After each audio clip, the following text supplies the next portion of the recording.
Sir ಒಂದೇ ನಿಮಿಷ ಬಂದೆ. ಅಲ್ಲ, ಒಂದು ಪ್ರಶ್ನೆ ಇತ್ತು. ಹೇಳಿ. ಇದ್ ಯುಗಾದಿ ದಿನ 7 ಗಂಟೆ ಆದ್ಮೇಲೆ ದೀಪ ಹಚ್ಚಿ ಪೂಜೆ ಮಾಡ್ಬೇಕು ಅಂತ ಏನಾದ್ರು ಇದೆಯಾ, ಅಥವಾ ದಿನ ಬ್ರಾಹ್ಮಿ ಮುಹೂರ್ತದಲ್ಲಿ ಮಾಡಿ ಅವತ್ತಿಂದ 7 ಗಂಟೆ ತನಕ ಮಾಡ್ಬಾರ್ದ? ಯಾಕೆ ಹಂಗೆ? ಹಾಗೇನಿಲ್ಲ, ಬೆಳಿಗ್ಗೆನೆ ಸೂರ್ಯೋದಯಕ್ಕೇನೆ ಮಾಡುವಂತದ್ದೆಲ್ಲ. ಆದ್ರೆ ಅಮಾವಾಸ್ಯೆ ಇದೆಯಲ್ಲ. ಅಮಾವಾಸ್ಯೆ ಇದಲ್ರಿ, ಅದಕ್ಕೆ ಇಲ್ಲ ಸರ್. 6:57 ಏನೇನು 6:52 ಅಮಾವಾಸ್ಯೆ ಇದೆ ಸರ್. ಹೌದಾ?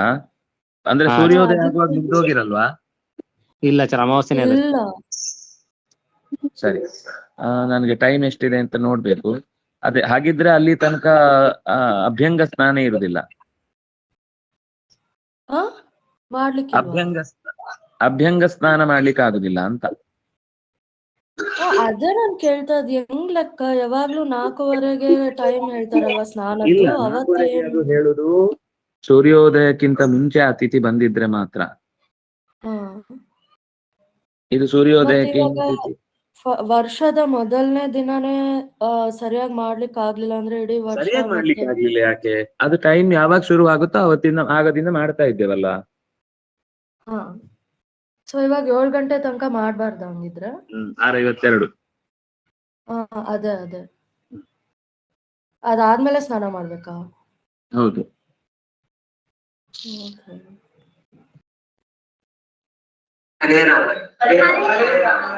ಹರೇ ರಾಮ. ಕೂತ್ಕೊಳ್ಳಿ. ಓಂ ಜನ್ಮಾದ್ಯಸ್ಯ ಯತೋನ್ಮಯಾದಿ ತರತಶ್ಚಾರ್ಥೇಷ್ವಭಿಜ್ಞಸ್ವರಾಟ್ ತೇನೇ ಬ್ರಹ್ಮಹೃದಾಯ ಆದಿಕವಯೇ ಮುಹ್ಯಂತಿ ಯಂ ಸೂರಯಃ ತೇಜೋವಾರಿಮೃದಾಂ ಯಥಾ ವಿನಿಮಯೋ ಯತ್ರ ತ್ರಿಸರ್ಗೋ ಮೃಷಾ ಧಾಮ್ಯೇನ ಸದಾ ನಿರಸ್ತಕುಹಕಂ ಸತ್ಯಂ ಪರಂ ಧೀಮಹಿ ಅನಮತೇಕಮತೇಕ ಕೃತ್ಯಂ ದ್ವೈಪಾಯನಕಾತರ ಆಜ್ಞಾವ ಪುತ್ರೇತಿ ತನ್ಮಯತಯಾ ತರವೋಪಿ ನೇದುಃ ತಂ ಸರ್ವಭೂತಹೃದಯಂ ವಿಮಾನತೋಸ್ಮಿ ನಾರಾಯಣಂ ನಮಸ್ಕೃತ್ಯ ನರಂ ಚೈವ ನರೋತ್ತಮಂ ದೇವೀಂ ಸರಸ್ವತೀಂ ವ್ಯಾಸಂ ತತೋ ಜಯಮುದೀರಯೇ. ಸ್ವಸ್ತ್ಯಸ್ತು ಸತಾಂ. ಹರಿ ಓಂ.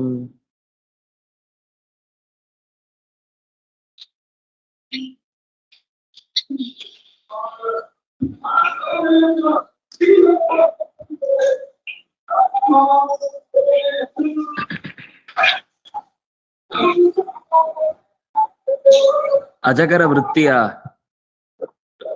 ಅವಧೂತನೊಬ್ಬ ಪ್ರಹ್ಲಾದನನ್ನ ಭೇಟಿಯಾಗಿ, ಅಥವಾ ಪ್ರಹ್ಲಾದನಿಗೆ ಸಹಜವಾಗಿ, ಅವನೇನು ಹುಡ್ಕೊಂಡು ಹೋಗಿದ್ದಲ್ಲ, ಅಕಸ್ಮಾತ್ ಆಗಿ ಭೇಟಿಯಾದಾಗ ಅವರಿಬ್ರು ಏನ್ ಸಂವಾದ ಮಾಡಿದ್ರು ಅನ್ನೋದನ್ನ ನಾನು ಹೇಳ್ತೇನೆ ಅಂತ ನಾರದರು ಯುಧಿಷ್ಠಿರಿಗೆ ಹೇಳಿದ್ದು.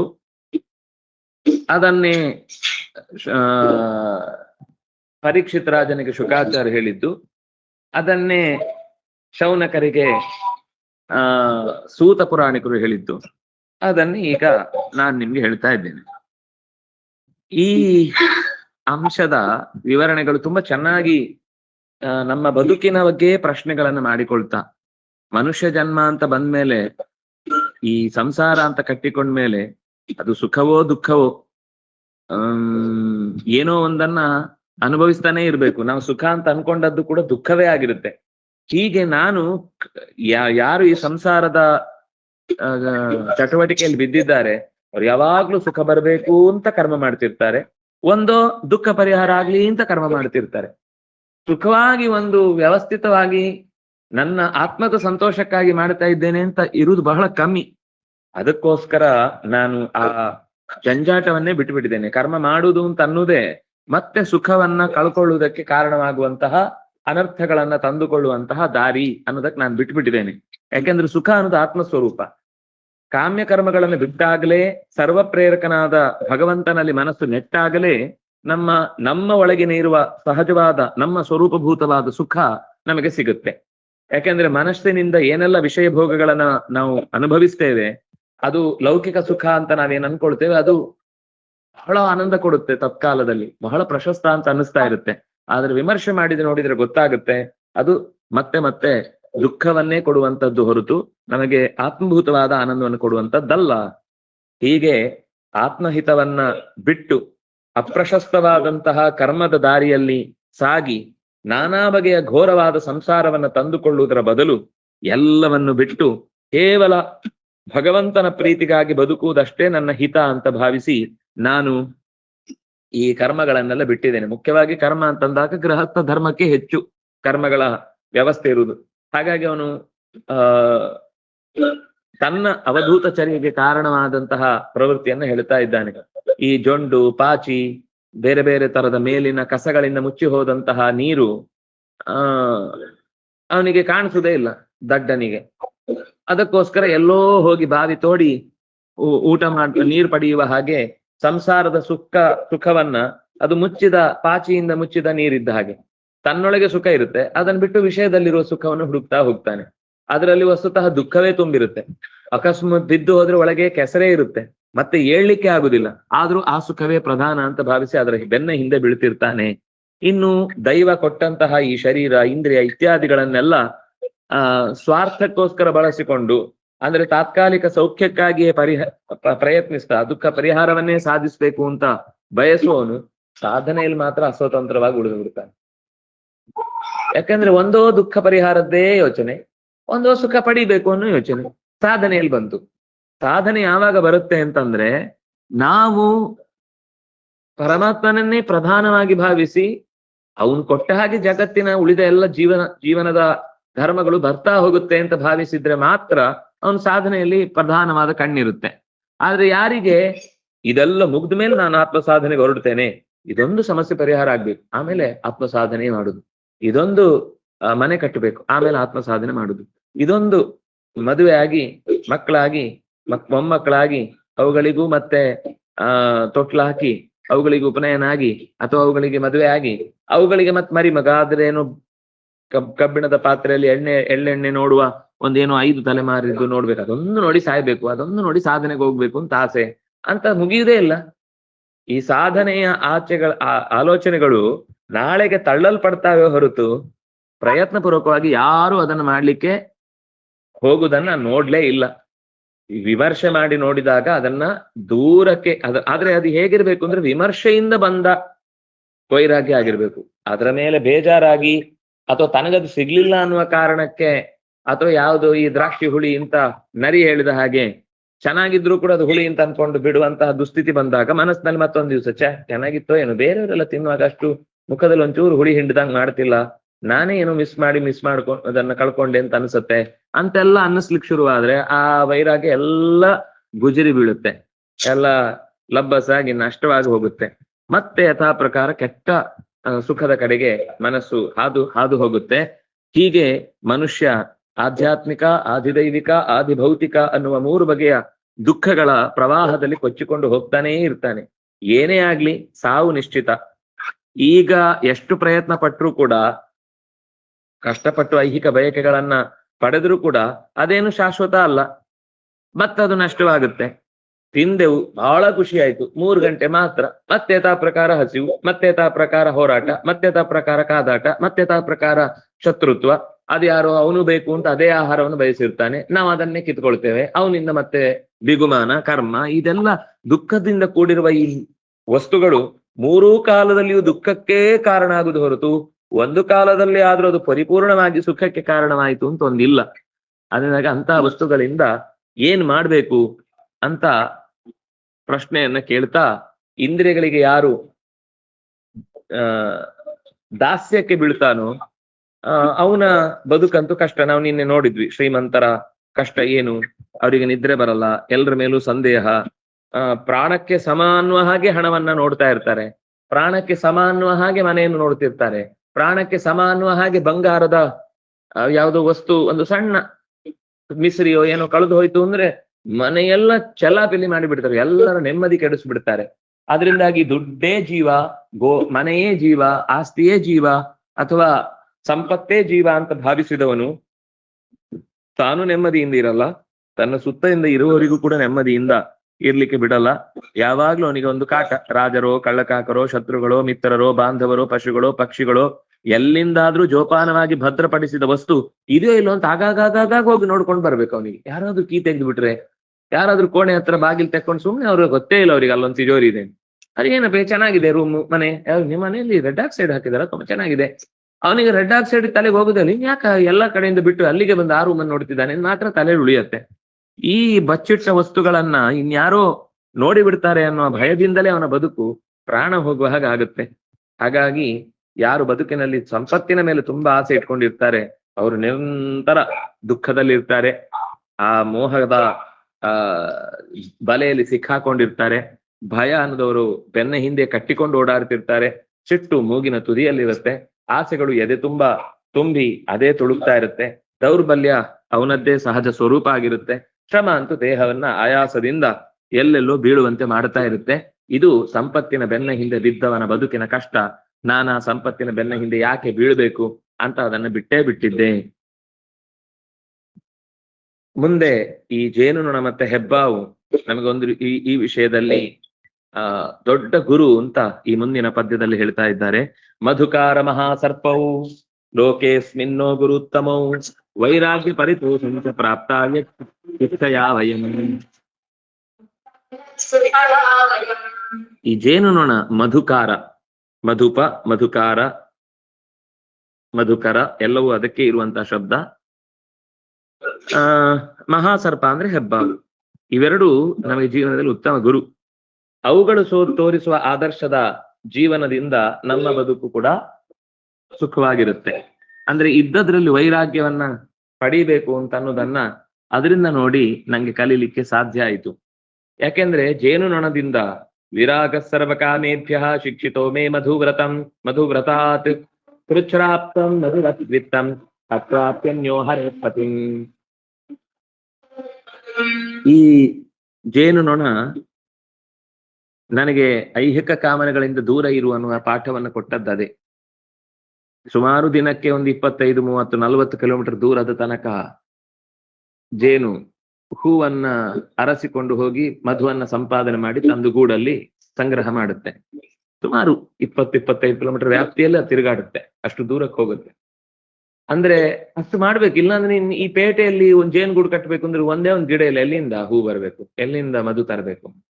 ಕಾಡಿಗೆ ಹೋಗುತ್ತದು ಅಥವಾ ಯಾವುದೋ ಒಂದು ಹೂತೋಟಗಳಿಗೆ ಹೋಗುತ್ತೆ. ಹೀಗೆ ದೂರಕ್ಕೆ ಹೋಗಿ ಸಂಪಾದನೆ ಮಾಡಿಕೊಂಡು ಅತಿ ಪ್ರಯಾಸದಿಂದ ತರುತ್ತೆ. ಅದು ಪಡುವ ಕಷ್ಟವನ್ನು ಅಕಸ್ಮಾತ್ ಒಬ್ಬ ಮನುಷ್ಯ ನೋಡಿದ್ರೆ ಒಂದು ಹನಿ ಜೇನನ್ನ ಅವನು ಕೋಟಿ ರೂಪಾಯಿ ಕೊಟ್ಟು ತಗೊಳ್ಬೇಕು ಅನ್ಸುತ್ತೆ. ಅಕಸ್ಮಾತ್ ಅವನಿಗೆ ಅದೇ ಟೆಕ್ನಿಕ್ ಅನ್ನ ಕೊಟ್ಟು ಸಂಪಾದನೆ ಮಾಡ್ಕೊಂಡು ಬಾ ಅಂತ ಯಾರಾದ್ರೂ ಅವನಿಗೆ ಕೆಲಸ ಕೊಟ್ಟಿದ್ರೆ, ಈ ಕೆಲಸ ನಾನ್ ಮಾಡಲ್ಲಪ್ಪ, ನೀವು 10 ಲಕ್ಷ ಕೊಟ್ರು ನಂಗೆ ಮಾಡ್ಲಿಕ್ಕೆ ಆಗಲ್ಲ, ಗಾಡಿ ಕೊಟ್ರು ಮಾಡಲ್ಲ, ಪೆಟ್ರೋಲ್ ಹಾಕಿದ್ರು ಮಾಡಲ್ಲ, ಏನಾದ್ರೂ ಮಾಡಲ್ಲ. ಇದೇ ಏನ್ ಕಷ್ಟ ರೀ. ಅಷ್ಟು ದೂರಕ್ಕೆ ಹೋಗಿ ಸಿಗುದು ಎಷ್ಟು ಅಂದ್ರೆ 1 ಮಿಲಿಗ್ರಾಮ್ನ 10ನೇ 1 ಭಾಗ ಜೇನ್ ಸಿಗುದು.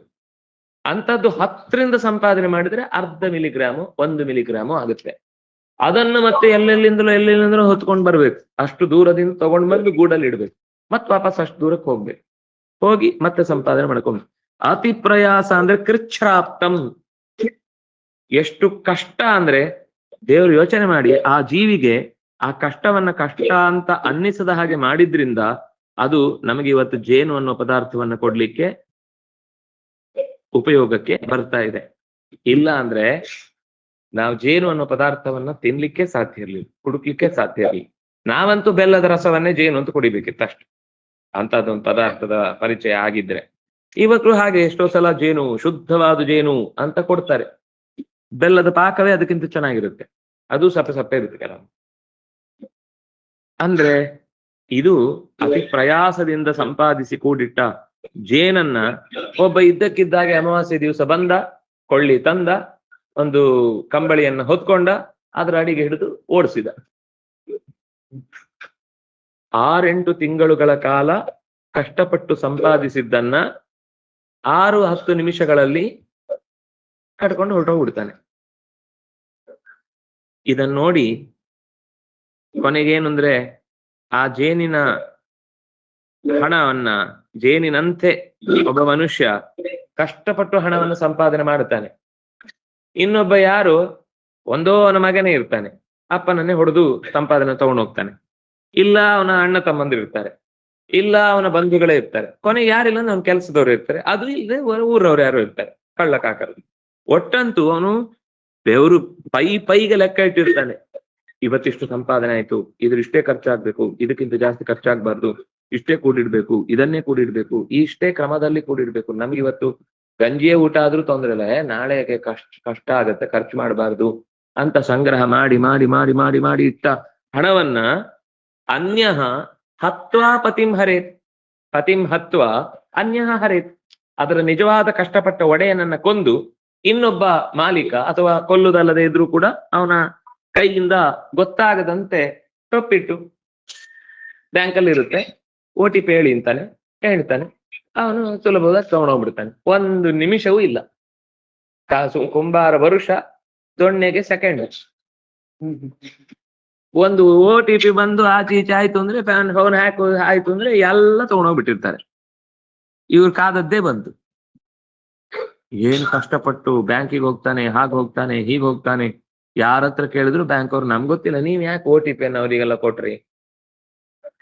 ಇವನು ಕಷ್ಟಪಟ್ಟದ್ದು ನೋಡಿದ್ರೆ OTP ಅಂದ್ರೆ ಏನು ಅಂತಾನೆ ಸರಿಯಾಗಿ ಗೊತ್ತಿಲ್ಲದೆ ಕಷ್ಟಪಟ್ಟಿದ್ದಾನೆ, ಎಲ್ಲ ಕಳ್ಕೊಳ್ತಾನೆ. ಆದ್ರಿಂದಾಗಿ ತಾನು ಸಂಪಾದಿಸಿದ ಹಣವನ್ನ ಎಷ್ಟು ಕೃಪಣತೆಯಿಂದ ಜಿಪುಣತೆಯಿಂದ ತಾನೂ ಉಣದೆ ಪರರಿಗೂ ಕೊಡದೆ ಕೂಡಿರ್ತಾನಲ್ಲ, ಆಗ ಒಂದು ಸರಕಾರವೋ ಕಳ್ಳಕಾಕರೋ ಶತ್ರುಗಳು ಅಥವಾ ಗೊತ್ತಿರುವ ಅತ್ಯಂತ ಹೆಸರಿನ ಹಿತ ಶತ್ರುಗಳೇ ಸೇರಿಕೊಂಡು ಹೂವಿನ ರಸವನ್ನ ತಾನು ಕಷ್ಟಪಟ್ಟು ಕೂಡಿಟ್ಟ ಜೇನುನೊಣ ಹೇಗೆ ಜೇನುಕಾರನಿಂದ ಕಳ್ಕೊಳ್ಳುತ್ತೋ, ಹಾಗೆ ಕಳ್ಳಕಾಕರಿಂದ ಅಪಹರಿಸಲ್ಪಟ್ಟಂತಹ ರೀತಿಯಲ್ಲಿ ನಷ್ಟವನ್ನ ಅನುಭವಿಸ್ತಾನೆ. ಅನೀಹ ಪರಿತುಷ್ಟಾತ್ಮ ಯದೃಚ್ಛೋಪಾನ ಉಪಾನತಾದಹಂ ನೋ ಚೇತ್ಸೇಯ ಬಹ್ವಾಹಾನಿ ಮಹಾಹಿರಿವ ಸತ್ವದ. ಈ ಹೆಚ್ಚಿನ ಹಣಕ್ಕೆ ಆಸೆ ಪಡುವಂತಹ ಮನುಷ್ಯನಿಗೆ ದುಃಖವೇ ಜಾಸ್ತಿ. ಆದ್ರೆ ನಾನು ತುಷ್ಟಾತ್ಮ ಯದೃಚ್ಛೋಪನತಾದಹಂ, ದೇವ್ರು ಏನ್ ಕೊಡ್ತಾನೆ ಅದರಿಂದ ಖುಷಿ ಪಡ್ತೇನೆ. ಇವತ್ತು ಗಂಜಿ, ಇವತ್ತು ಗಂಜಿಯಲ್ಲೇ ತೃಪ್ತಿ. ನಾಳೆ ಪಂಚಭಕ್ಷ ಪರಮಾನ್ನ, ನಾಳಿದು ಉಪವಾಸ, ಸರಿ ಉಪವಾಸ. ಹೇಗ್ ಬಂತೋ ಇವತ್ತಿವತ್ತು ಆಯಾ ದಿವಸಕ್ಕೆ ಏನ್ ಸಿಗುತ್ತೋ ಅಂತದ ಹರಿ ಇಚ್ಛೆಯಿಂದ ಏನ್ ಬರುತ್ತೋ ಅಷ್ಟರಲ್ಲೇ ತೃಪ್ತಿ ಪಡ್ತೇನೆ. ಅದಕ್ಕಿಂತ ಆಚೆದ್ದನ್ನ ಆಸೆ ಪಡುವುದಿಲ್ಲ. ನಾನು ಏನು ಸಿಗದೆ ಇದ್ದಾಗ ಎಷ್ಟೋ ಸರ್ತಿ ಸುಮ್ಮನೆ ಹೆಬ್ಬಾವಿನ ಹಾಗೆ ಒಂದ್ ಕಡೆ ಬಿದ್ದಿರ್ತೇನೆ. ನಾನು ಏನು ಕಷ್ಟ ಪಡ್ಲಿಕ್ಕೆ ಹೋಗುದಿಲ್ಲ. ನನ್ನ ಪಾಲಿಗೆ ಬರುವಂತದ್ದಿದ್ರೆ ಭಗವಂತ ತನ್ನ ಒಪ್ಪಿಸ್ತಾನೆ. ನಂಗೆ ದೇವ್ರ ಮೇಲೆ ಅಷ್ಟು ನಂಬಿಕೆ ಇದ್ದು ಮಾಡ್ಲಿಕ್ಕೆ ಆಗುತ್ತಿಲ್ಲ ಅಂದ್ರೆ ಆಗಲ್ಲ. 3 ದಿವಸ ಉಪವಾಸ ಮಾಡಿ ಯಾವ್ದು ಸಿಗ್ಲಿಲ್ಲ ಅಂದ್ರೆ ದೇವ್ರನ್ನ ಬೈಕೊಳ್ಳಿ, ನಾನು ಇಷ್ಟು ಉಪವಾಸ ಮಾಡಿದ್ರು ದೇವ್ರು ನಂಗೆ ಏನು ಕೊಡ್ಲಿಲ್ಲ, ನಾನು ಉಪವಾಸದಲ್ಲಿ ಸಾಯಿಸ್ತಾನೆ ಅನ್ಸುತ್ತೆ ದೇವ್ರು ಅಂತ ಅನ್ಕೊಂಡು ಆಗ್ಲೂ ದೇವ್ರನ್ನ ಬೈಕೊಂಡು ಕೂಡ್ತಾನೆ. ಕೊನೆಗೆ ಯಾವುದೋ ಒಂದು ಪ್ರಾಣಿಯನ್ನ ಕೊಲ್ಲುದೋ ಅಥವಾ ಏನೋ ಸಿಕ್ಕಿದ ಮರವನ್ನ ಹತ್ತಿ ತಿನ್ನುವುದೋ ಏನೋ ಮಾಡ್ಲಿಕ್ಕೆ ಹೋಗ್ತಾನೆ. ಕೊನೆಗೆ ಆ ವ್ರತ ನಾಶ ಆಗುತ್ತೆ. ಅಂತ ಕಷ್ಟದ ಪರಿಸ್ಥಿತಿಯಲ್ಲೂ ದೇವರನ್ನ ಬೈಕೊಳ್ಳದೆ ಅತ್ಯಂತ ಮಾನಸಿಕ ಬಲಶಾಲಿಯಾಗಿ ಸತ್ವವಾನಹಂ, ನಾನು ಅತ್ಯಂತ ಬಲಿಷ್ಠನಾಗಿಯೇ ಇದ್ದೇನೆ. ಎಂತ ಕಷ್ಟ ಬಂದ್ರು ನಾನು, ನನ್ನ ಪರಿಸ್ಥಿತಿ ನನ್ನನ್ನ ಕೈ ಬಿಡ್ತಾ ಇದೆ, ದೇವರು ಕೂಡ ನನ್ನನ್ನು ಕೈ ಬಿಟ್ಟ ಅಂತ ನಾನು ಯಾವತ್ತೂ ಭಾವಿಸಿ ಹಿಂದೆ ಸರಿದವನಲ್ಲ. ಹಾಗಾಗಿ ಹುಟ್ಟಿಸಿದ ದೇವರು ಹೊಟ್ಟೆಗೆ ಹಿಟ್ಟು ಹಾಕುವುದನ್ನ ಗೊತ್ತು ಮಾಡಿಕೊಂಡೇ ಇರ್ತಾನೆ. ಅವನಿಗೇನು ಮರ್ತು ಹೋಗುದು ಅಂತಿಲ್ಲ. ಆಯುಷ್ಯವಿದ್ದಷ್ಟು ಕಾಲ ಈ ಲೋಕದಿಂದ ನನ್ನನ್ನಂತೂ ಕರ್ಕೊಂಡು ಹೋಗ್ಲಿಕ್ಕೆ ಸಾಧ್ಯ ಇಲ್ಲ. ಯಾಕಂದ್ರೆ ಅಷ್ಟು ಆಯುಷ್ಯ ಇಲ್ಲದೆ ಯಾರು ಹೋಗ್ಲಿಕ್ಕೆ ಆಗುದಿಲ್ಲ. ಹಾಗಾಗಿ ಆ ಧೈರ್ಯ ನನಗಿದೆ. ಆದ್ರಿಂದಾಗಿ ನಾನು ದಷ್ಟಪುಷ್ಟವಾಗಿ ಇದ್ದೇನೆ, ಬಲಶಾಲಿಯಾಗಿದ್ದೇನೆ. ಇದು ನನ್ನ ಅಜಗರ ವ್ರತದ ರೂಪ. ಕ್ವಚಿದಲ್ಪಂ ಕ್ವಚಿತ್ ಭೂರಿ ಭಜೇನ್ನಂ ಸಾಧ್ವ ಸಾಧುವ ಕ್ವಚಿತ್ ಭೂರಿ ಗುಣೋಪೇತಂ ಗುಣಹೀನಮುತ. ಇದೆಲ್ಲ ಗೊತ್ತಿರ್ಬೇಕು. ಕನಿಷ್ಠ ಪಕ್ಷ ಈ ರೀತಿಯ ಒಂದು ದಿನ ಬಂದಾದಾಗ್ಲೂ ನಾವು ಅದನ್ನ ಪಾಲಿಸ್ಲಿಕ್ಕೆ ರೆಡಿ ಇರ್ಬೇಕು. ದಾಸರು ಹೇಳುವ ಮಾತಿದೆ ಅಲ್ವಾ, ಒಂದು ಕಾಲದಲ್ಲಿ ಆನೆ ಮೇಲೆ ಮೆರೆಸುವೆ, ಒಂದು ಕಾಲದಲ್ಲಿ ಬರಿಗಾಲ ನಡೆಸುವೆ. ಅದು ಇಲ್ಲಿದ್ದೇ ಮಾತುಗಳು. ದಾಸ ಸಾಹಿತ್ಯದಲ್ಲಿ ಬಂದ ಯಾವ ಸಂಗತಿಯೂ ಕೂಡ ಯಾವುದೋ ತನ್ನಿಂದ ತಾನೇ ಹುಟ್ಟಿಕೊಂಡ ಹೊಸ ಸಾಹಿತ್ಯ ಏನಲ್ಲ. ಅದರ ಮೂಲ ಎಲ್ಲಿದೆ ಅಂತ ನಮ್ಗೆ ಗೊತ್ತಿಲ್ಲ ಅಷ್ಟೇ. ಆದ್ರಿಂದಾಗಿ ಕೆಲವು ವೇಳೆ ಸ್ವಲ್ಪವೇ ಆಹಾರ ಸಿಗುತ್ತೆ, ಕೆಲವು ಸಂದರ್ಭದಲ್ಲಿ ಕ್ವಚಿತ್ ಭೂರಿ ಬೇಕಾದಷ್ಟು ಸಿಗುತ್ತೆ. ಭುಂಜೆ ಅನ್ನಂ ಸಾಧು, ಕೆಲವೊಂದ್ಸರ್ತಿ ತುಂಬಾ ಚೆನ್ನಾಗಿರುತ್ತೆ, ಕೆಲವೊಂದ್ಸರ್ತಿ ಏನು ಚೆನ್ನಾಗಿಲ್ಲ, ತುಂಬಾ ಸಿಗುತ್ತೆ ಆದ್ರೆ ಏನು ಚೆನ್ನಾಗಿರುವುದಿಲ್ಲ. ಕೆಲವೊಂದ್ಸರ್ತಿ ದಾನ ದಕ್ಷಿಣೆಗಳಿಂದ ಕೂಡಿದ ಅನೇಕ ವಸ್ತುಗಳು ಒಟ್ಟಿಗೆ ಸಿಗುತ್ತೆ, ಅವತ್ತು ಮೃಷ್ಟಾನೂ ಇರುತ್ತೆ. ಇನ್ನು ದಿವಸ ಕ್ವಚಿತ್ ಭೂರಿ ಗುಣೋಪೇತಂ ಗುಣಹೀನ, ಕೆಲವೊಂದ್ಸರ್ತಿ ಬರೀ ಗಡ್ಡೆ ಗಣಸು ತಿನ್ಬೇಕಾಗತ್ತೆ, ಅಥವಾ ಬೇಯದೆ ಇರುವ ಚೆನ್ನಾಗಿ ಪಕ್ವವಾಗದ ಅಥವಾ ಕರಟಿ ಹೋದ ಅಥವಾ ಯಾವುದೋ ಒಂದು ಉಪ್ಪು ಹೆಚ್ಚಾದದ್ದೇನೋ ಒಂದು ರೀತಿಯ ಪದಾರ್ಥ ನಿರ್ವಿಕಾರವಾಗಿ ನಾನು ಅದನ್ನು ಉಂಡು ಬಿಡುತ್ತೇನೆ ಹೊರತು ಅನ್ನದ ರುಚಿಯಲ್ಲಿ ಇದು ಹೀಗಿರ್ಬೇಕಿತ್ತು, ಹಾಗಿರ್ಬೇಕಿತ್ತು, ಹಾಗೆ ಸಿಗ್ಬೇಕಿತ್ತು, ಹೀಗೆ ಸಿಗ್ಬೇಕಿತ್ತು ಅಂತ ನಾನು ಯಾವುದನ್ನು ಕೂಡ ಆಹಾರದ ವ್ಯವಸ್ಥೆಯಲ್ಲಿ ನಿರೀಕ್ಷೆಯನ್ನು ಇಟ್ಟುಕೊಂಡು ತಿನ್ನುವುದಿಲ್ಲ. ಶ್ರದ್ಧೆಯೋಪಹೃತಂ ಕ್ವಾಪಿ ಕ್ವಚಿದಾತ್ ಕ್ವಚಿನ್ಮಾನಂ ವಿವರ್ಜಿತಂ ಭುಂಜೆ ಭುಕ್ತ್ವಾ ತಕಸ್ಮಿಂಚಿತ್ ದಿವಾಮುಕ್ತಂ ವಿವೃತ್ತಯ. ಕೆಲವೊಮ್ಮೆ ತುಂಬಾ ಆದರದಿಂದ ಕೊಡ್ತಾರೆ, ತುಂಬಾ ಸಂತೋಷ ಆಗುತ್ತೆ. ಕೆಲವೊಂದ್ಸರ್ತಿ ಆದರ ಇಲ್ಲದೆ ಎಷ್ಟು ಹೋಗ್ತಾರೆ. ಆಗ್ಲೂ ಆ ಎಸ್ತ ಪದಾರ್ಥಕ್ಕೆ ಮರ್ಯಾದೆ ಇದೆ. ಅವರಿಗೆ ಕೊಡುವಾಗ ಮರ್ಯಾದೆ ಇಲ್ಲದೆ ಇರ್ಬೋದು. ಆ ವಸ್ತುವಿಗೆ ಬೆಲೆ ಕೊಟ್ಟು ನಾನು ಅದನ್ನು ಕೂಡ ನನ್ಗೆ ಅವಮರ್ಯಾದೆ ಮಾಡಿದ್ರು ಅಂತ ನಾನು ಭಾವಿಸುವುದಿಲ್ಲ. ನಾವೆಲ್ಲ ಯಾರಾದ್ರೂ ಅನಾದರ ಮಾಡಿದ್ರೆ ನಾವು ಅನ್ನದ ಮೇಲೆ ಸಿಟ್ಟು ಮಾಡ್ಕೊಂಡು ತಟ್ಟೆ ಎಸ್ತು ಹೋಗ್ತೇವೆ. ತಪ್ಪು. ಅವನು ಕೊಟ್ಟ ತಪ್ಪಿರ್ಬೋದು, ಅಥವಾ ಅದನ್ನು ಇನ್ಯಾರಿಗಾದ್ರೂ ಕೊಟ್ಟಾದ್ರೂ ಹೋಗ್ಬೇಕು. ಅನ್ನಕ್ ಮರ್ಯಾದೆ ತೆಗಿಬಾರ್ದು. ಅನ್ನಂ ಬ್ರಹ್ಮೇತಿ ವಿಜಾನ. ಹಾಗಾಗಿ ಯಾರಾದ್ರೂ ನನಗೆ ಶ್ರದ್ಧೆಯ ಉಪಹೃತಂ ಕ್ವಾಪಿ, ಕೆಲವೊಮ್ಮೆ ಶ್ರದ್ಧೆಯ ಉಪಹೃತಂ ಪ್ರೀತಿಯಿಂದ ಕೊಡ್ತಾರೆ. ಕದಾಚಿತ್ ಮಾನವರ್ಜಿತಂ, ಕೆಲವೊಮ್ಮೆ ಮರ್ಯಾದೆ ತಿನ್ ಸಾಯಲಿಂದ ಕೊಡ್ತಾ ಇದ್ದೇನೆ ಅಂತ ಬೈದು ಹೋಗ್ತಾನೆ. ನಿಮ್ಗೆಲ್ಲ ಗತಿ ಇಲ್ಲ, ನಾವಿಲ್ದೇ ಇದ್ರೆ ನೀವ್ ಎಲ್ಲಿ ಉಪವಾಸ ಬಿದ್ದು ಸತ್ತೋಗ್ತಿದ್ರಿ, ನಿಮ್ ಹೆಣ ಹೊರಲಿಕ್ಕೂ ನಾನೇ ಜನ ಕಳಿಸ್ಬೇಕಿತ್ತು ಅಂತ ಬೈದು ಕೊಟ್ಟು ಹೋಗ್ತಾನೆ. ಆಗ್ಲೂ ತಗೊಳ್ತಾನೆ ಶ್ರದ್ಧೆಯಿಂದ. ಯಾಕಂದ್ರೆ ಅನ್ನದಲ್ಲಿ ಶ್ರದ್ಧೆ ಇದೆ. ಯಾಕಂದ್ರೆ ಅದು ಜೀವ ಉಳಿಸುತ್ತೆ, ಅದು ಸಾಧನೆ ಮಾಡ್ಲಿಕ್ಕೆ ಅವಕಾಶ ಮಾಡಿಕೊಡುತ್ತೆ.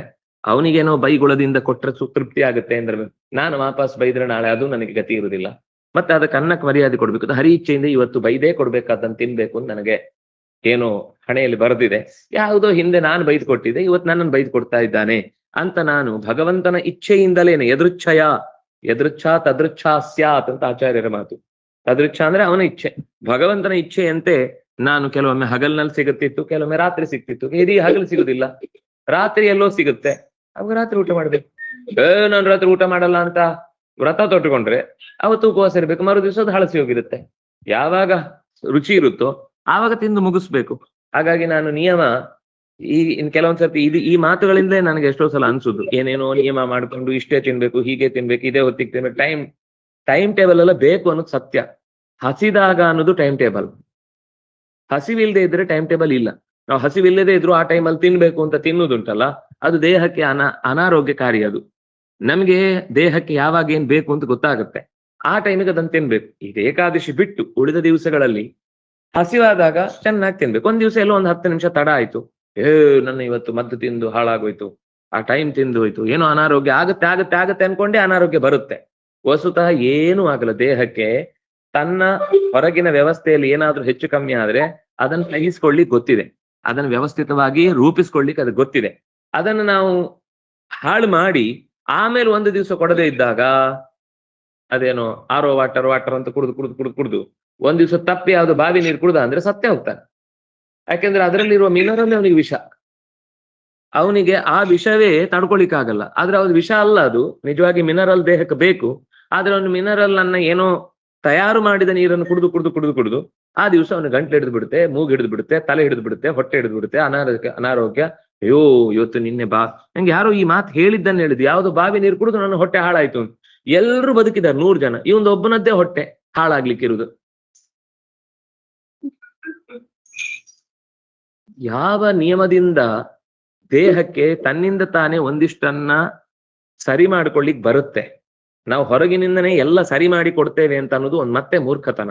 ಅದಕ್ಕೆ ಅವನು ಹೇಳಿದ್ದು ದಿವಾವ ನಕ್ತಂವ. ಕೆಲವೊಂದ್ಸರ್ತಿ ಹಗಲು ಸಿಕ್ತಿತ್ತು, ಕೆಲವೊಂದ್ಸರ್ತಿ ಸ್ವಲ್ಪ ಹಾಳಾಗಿದ್ ಸಿಕ್ತಿತ್ತು, ಕೆಲವೊಂದ್ಸರ್ತಿ ಸರಿ ಇದ್ದಿದ್ ಸಿಕ್ತಿತ್ತು, ಕೆಲವೊಮ್ಮೆ ಹೆಚ್ಚು ಸಿಕ್ತಿತ್ತು, ಕೆಲವೊಮ್ಮೆ ರುಚಿಯಾದ ಸಿಕ್ತಿತ್ತು, ಕೆಲವೊಮ್ಮೆ ರುಚಿ ಇಲ್ಲದೆ ಇದ್ದಿದ್ ಸಿಕ್ತಿತ್ತು, ಕೆಲವೊಮ್ಮೆ ತುಂಬಾ ಕಮ್ಮಿ ಸಿಕ್ತಿತ್ತು, ಏನೋ ಒಂದು ಸಿಕ್ತಿತ್ತು ಅನ್ನೋದು ಅನ್ನ ರುಚಿ, ಅನ್ನ ದೇಹಕ್ಕೆ ಬೇಕಾದ ಮೂಲ ದ್ರವ್ಯ ತಿಂತಿದ್ದೆ, ನಾನು ಯೋಚನೆ ಮಾಡ್ತಿರ್ಲಿಲ್ಲ. ಕ್ಷೌಮಂ ದುಕೂಲಮಜಿನಂ ಚೀರಂ ವಲ್ಕಲಮೇವ ವಸೇನ್ಯದಪಿ ಸಂಪ್ರಾಪ್ತಂ ದಿಷ್ಟಭುಕ್ತಧೀರಃ. ಕಾಪು ಹೇಗ್ರೀವಾಚಾರು ಅಂತ ಇದೇ ಉಡುಪಿಯ ಪರಿಸರದಲ್ಲಿ ಇದ್ರು. ಅವ್ರು ಹಾಗೇನೆ ಯಾವುದೇ ತನ್ನ ಬಟ್ಟೆಯ ಬಗ್ಗೆ ತುಂಬಾ ಕಾಳಜಿ ವಹಿಸ್ತಿರ್ಲಿಲ್ಲ. ಒಂದು ಬಟ್ಟೆ ಉಟ್ರು ಅಂದ್ರೆ ಅದು 15-20 ದಿವಸ ಹರಿದೋದ್ಮೇಲೆ ತೆಗ್ದೇಸಿತಿದ್ರು. ಅದು ಎಷ್ಟು ರೀತಿಯಿಂದ ಅವರಿಗೆ ಆ ದೇಹದ ಮೇಲೆ ಅಭಿಮಾನ ಇರ್ಲಿಲ್ಲ ಅಂದ್ರೆ ಅದು ಕೆಲವೊಮ್ಮೆ ತುಂಬಾ ಚೆನ್ನಾಗಿರ್ತಿತ್ತು. ಕೆಲವೊಮ್ಮೆ ರೇಷ್ಮೆ ಬಟ್ಟೆ ಉಡ್ತಿದ್ರು, ಕೆಲವೊಮ್ಮೆ ಹತ್ತಿ ಬಟ್ಟೆ ಉಡ್ತಿದ್ರು, ಕೆಲವೊಮ್ಮೆ ಬರೀ ಯಾವುದೋ ದೊಗಲೆ ಪದಾರ್ಥ ನಾರುಡೆಯನ್ನು ಉಡ್ತಿದ್ರು, ಅಥವಾ ಕೆಲವೊಮ್ಮೆ ಏನೂ ಇರ್ಲಿಲ್ಲ, ಬರೀ ಸಾಮಾನ್ಯ ಕೌಪೀನದಲ್ಲೇ ಮನೆಯಲ್ಲಿ ಓಡಾಡ್ತಿದ್ರು. ಅಂದ್ರೆ ಇಲ್ಲಿ ಅದನ್ನೇ ಹೇಳಿದ್ದು ದುಕೂಲಂ. ಕ್ಷೌಮ ಅಂತಂದ್ರೆ ಈ ರೇಷ್ಮೆ ಬಟ್ಟೆಯ ರೇಷ್ಮೆ ಬಟ್ಟೆಗೆ ಕ್ಷೌಮ ಅಂತ ಹೆಸರು, ಅದಕ್ಕೆ ಕೌಶೇಯ ಅಂತಾನು ಹೆಸರಿದೆ.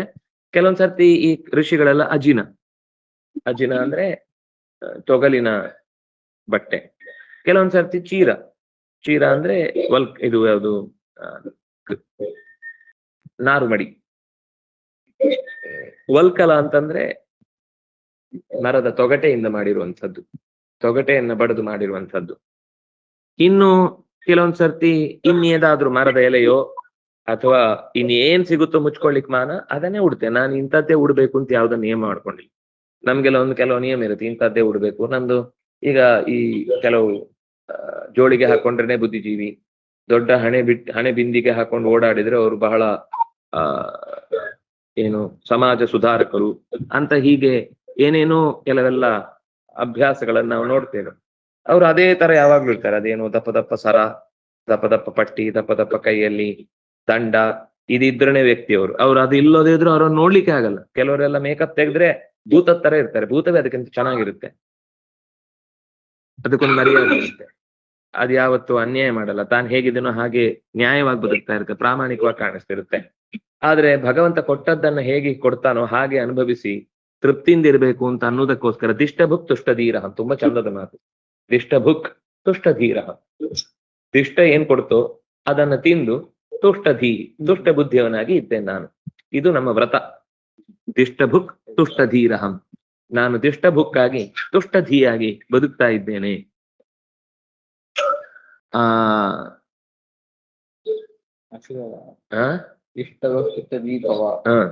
ತುಷ್ಟಧೀಭವ, ದಿಷ್ಟಭುಕ್ ತುಷ್ಟಧೀಭವ ಅಂತ ಯಾರಿಗಾದ್ರೂ ಆಶೀರ್ವಾದ ಮಾಡ್ಬೋದು ದೊಡ್ಡವರು. ಅವ್ರಾಗಿರ್ಬೇಕು ಮೊದ್ಲು, ಆಮೇಲೆ ಉಳಿದವ್ರಿಗೆ ಮಾಡೋದು. ಕ್ವಚಿಚ್ಛಯೇ ದರೋಪಸ್ಥೆ ತೃಣಪರ್ಣಾಶ್ವಭಸ್ಮತು ಕ್ವಚಿತ್ ಪ್ರಾಸಾದ ಪರ್ಯಂಕೆ ಸಚಿತೋ ವಾ ಪರೇಕ್ಷಯ. ಪರ ಅಂದ್ರೆ ಪರಮಾತ್ಮನ ಇಚ್ಛೆಯಿಂದ ಕೆಲವೊಂದು ಸರ್ತಿ ಕ್ವಚಿಚ್ಛಯೇ, ಕೆಲವೊಮ್ಮೆ ಮಲಗ್ತಿದ್ದೆ ನೆಲದಲ್ಲೇ, ಧರೋಪಸ್ಥೆ ಕ್ವಚಿಚ್ಛಯೇ. ಕೆಲವೊಮ್ಮೆ ಒಳ್ಳೆ ತರಗೆಲೆಗಳನ್ನೆಲ್ಲ ಹಾಸಿ, ಮೆತ್ತನೆಯ ಹಸಿರು ಎಲೆಗಳನ್ನೆಲ್ಲ ಹಾಸಿ ಮಲಗ್ಲಿಕ್ಕಾಗ್ತಿತ್ತು. ಕೆಲವೊಮ್ಮೆ ತೃಣ, ಕೆಲವೊಮ್ಮೆ ಪರ್ಣ ಅಂದ್ರೆ ಹುಲ್ಲಿನ ಹಾಸು, ಕೆಲವೊಮ್ಮೆ ಎಲೆಯ ಹಾಸು, ಕೆಲವೊಮ್ಮೆ ಕಲ್ಲಿನ ಹಾಸು, ಕೆಲವೊಮ್ಮೆ ಭಸ್ಮದ ಹಾಸು. ಭಸ್ಮದಲ್ಲಿ ಮಲಗ್ಲಿಕ್ಕೆ ಚೆನ್ನಾಗಿರುತ್ತೆ. ನೀವು ಬೆಕ್ಕನ್ನೆಲ್ಲ ನೋಡಿದ್ರೆ ಅದು ಹುಡ್ಕೊಂಡೋಗಿ ಒಲೆಯ ಒಳಗ್ ಮಲಗ್ಬಿಟ್ಟಿರುತ್ತೆ. ನೀವು ಗೊತ್ತಿಲ್ದೆ ಉರುವಲ ಹಾಕ್ಬಿಟ್ರೆ ಗೌಜಾಗತ್ತೆ, ಒಂದ್ ಸರ್ತಿ ಕಿರ್ಚ್ಕೊಂಡು ಓಡ್ ಬರುತ್ತೆ ಮೈ ಮೇಲೆ.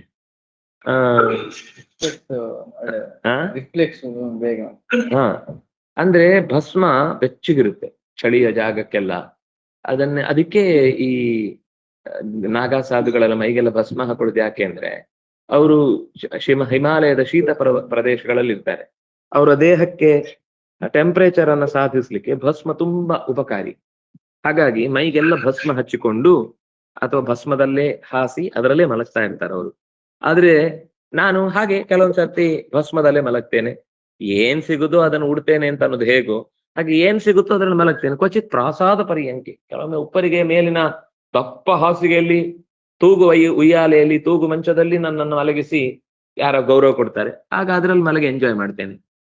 ಆಗ ಒಳ್ಳೆ ತಲೆಗಿಂಬೇನು, ಕಾಲು ಒತ್ಲಿಕ್ಕೆ ಜನ ಏನು, ಅಭ್ಯಂಗ ಸ್ನಾನಕ್ಕೆ ವ್ಯವಸ್ಥೆ ಏನು ಎಲ್ಲ ಇರುತ್ತೆ. ಗಾಳಿ ಬೀಸೋರೇನು, ಮೇಲಿಂದ ಎಸಿ, ಈ ಕಡೆಯಿಂದ ಬಿಸಿ. ಆದ್ರೆ ಬಿಸಿ ಅಂದ್ರೆ ಬೈತಾ ಇರ್ತಾರೆ, ಯಾನೊಬ್ಬ ಸಿಕ್ಕಾಕೊಂಡು ನಮ್ಮನೆ ನಮ್ಮ ಪ್ರಾಣ ತಿಂತಾನೆ ಅಂತ ಹೊರಗಡೆ ಬೈತಿರ್ತಾರೆ, ಒಳಗಿಂದ ಎಸಿ ಮಲ್ಕೊಂಡಿರ್ತಾನೆ. ಆದ್ರೆ ನನಗೆ ಒಂದೊಂದ್ ಸರ್ತಿ ಒಂದೊಂದು ರೀತಿಯ ಯಾವ ಅನುಭವ ಆದ್ರೂ ಕೂಡ ಇದು ಪರಮಾತ್ಮನ ಇಚ್ಛೆಯಿಂದ ಆಗ್ತಾ ಇದೆ ಅಂತ ಭಾವಿಸಿ ಅರಮನೆಯ ಮಂಚದಲ್ಲೂ ಮಲಗಿದ್ದೇನೆ, ಹಾಸಿಗೆಯಲ್ಲೂ ಮಲಗಿದ್ದೇನೆ, ನೆಲದಲ್ಲೂ ಮಲಗಿದ್ದೇನೆ, ಹುಲ್ಲಿನಲ್ಲೂ ಮಲಗಿದ್ದೇನೆ, ಕಲ್ಲಿನಲ್ಲೂ ಮಲಗಿದ್ದೇನೆ, ಎಲೆಯಲ್ಲೂ ಮಲಗಿದ್ದೇನೆ, ಬೂದಿ ಮೇಲೂ ಮಲಗಿದ್ದೇನೆ. ನಾನು ಎಲ್ಲದರಲ್ಲೂ ಮಲಗ್ತೇನೆ. ಕ್ವಚಿತ್ ಸ್ನಾತೋನು ಲಿಪ್ತಾಂಗ ಸುವಾಸ ತ್ರಗಲಂಕೃತ ರಥೇ ಭಾಗೈವ ಪರೇ ಗಾತಿ ವಿದ್ವಾಸ ಗ್ರಹಣತ್. ಕೆಲವೊಮ್ಮೆ ತುಂಬಾ ಅದ್ಭುತವಾಗಿ ಮೈಗೆಲ್ಲ ಗಂಧಲೇಪ ಅನುಲೇಪಗಳನ್ನೆಲ್ಲ ಹಚ್ಚಿಕೊಂಡು ಸ್ನಾನ ಮಾಡಿ ಒಳ್ಳೆಯ ಬಟ್ಟೆಗಳನ್ನು ಉಟ್ಟುಕೊಂಡು ಹೂಮಾಲೆ, ರತ್ನದ ಹಾರ, ಸಿಂಗಾರ ರಥದಲ್ಲಿ ಕರ್ಕೊಂಡು ಹೋಗುದು ನೋಡಿ.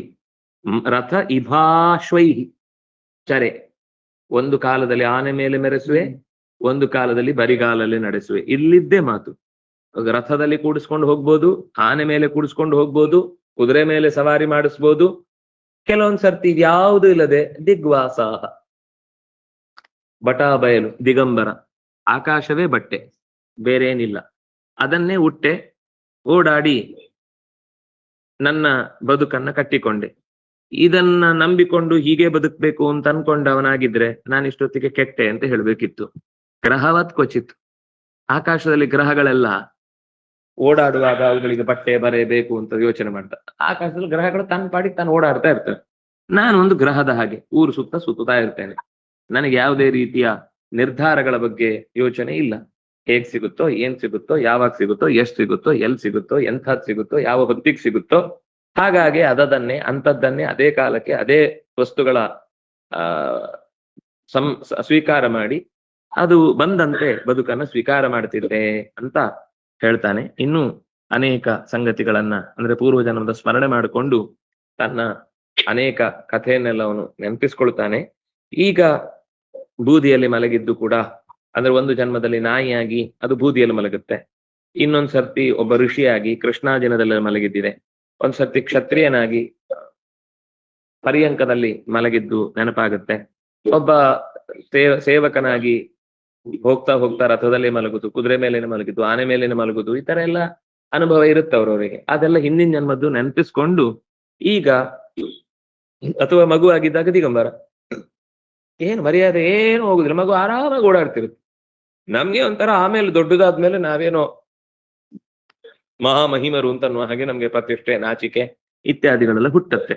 ನನಗೆ ಅದು ಕೂಡ ಏನು ತಲೆ ಕೆಡಿಸ್ಕೊಳ್ಳೋದಿಲ್ಲ, ಹೇಗಿದೇನೋ ಹಾಗೆ ತಗೊಳ್ತೇನೆ ಜೀವನವನ್ನ ಅಂತ ಇಷ್ಟು ಹೇಳಿದ ಮಾತುಗಳನ್ನ ಮತ್ತೆ ಮುಂದಿನ ಭಾವವನ್ನ ನಾಳೆ ಇಷ್ಟೊತ್ತಿಗೆ ಇರುತ್ತಾ ಇಲ್ವಾ ಅಂತ ನಾನು ತಿಳಿಸ್ತೇನೆ. ನಾಳೆ ಈ ಹೊತ್ತಿಗೂ ಏನಾದ್ರೂ ಬೇರೆ ಏನೋ ಜವಾಬ್ದಾರಿ ಇದೆ, ಅದು ಮುಗಿಲಿಲ್ಲ ಅಂದ್ರೆ ಆಗುದಿಲ್ಲ, ಇಲ್ಲ ಅಂದ್ರೆ ನಾಳೆ ಪಾಠ ಇರುತ್ತೆ. ನಾಳೆ ಪ್ರದೋಷ ಇರುತ್ತಲ್ಲ ನಿಮ್ಮಲ್ಲಿ? ನಾಳೆ ಹೇಗೂ ಪಾಠ ಇಲ್ಲ, ನಾಳೆ ಪಾಠ ಬೇಡ, ನಾಳಿದ್ದು ಹೇಳ್ತೇನೆ ಏನು ಅಂತ ಪರಿಸ್ಥಿತಿ. ಶ್ರೀ ಹರಿಪ್ರಿಯತಾಂ ಶ್ರೀ ಕೃಷ್ಣ ಅರ್ಪಣಮಸ್ತು.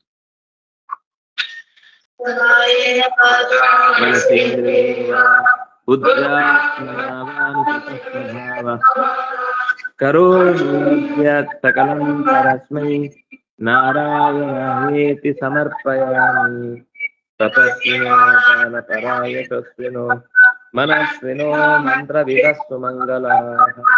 ಕ್ಷೇಮಂತಿ ವಿನಾಯಕರ್ಪಣಂ ತಸ್ಮೈ ಭದ್ರಸ್ತವಸೇ ನಮೋ ನಮಃ. ಬ್ರಹ್ಮಾರ್ಪಣಂ ಬ್ರಹ್ಮಹವಿಃ ಬ್ರಹ್ಮಾಗ್ನೋ ಬ್ರಹ್ಮಣಾಹುತಂ ಬ್ರಹ್ಮೈವಾಂತವ್ಯಂ ಬ್ರಹ್ಮಕರ್ಮ ಸಮಾಧಿನಃ. ಸರ್ವೇ ಭವಂತು ಸರ್ವೇ ಸಂತು ನಿರಾಮಯಾಃ.